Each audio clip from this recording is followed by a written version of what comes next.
I'm Sally's He's too young. son. Yeah, I don't count. I'll pass Ms. Roberts. Okay.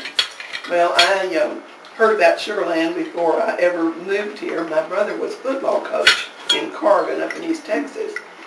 And I had my appendix out, and my family came in on Friday to my hospital room and said, you're on your own tonight, kid, because we're going to Sugar Land to a football game. Minnesota was playing here. And I was furious.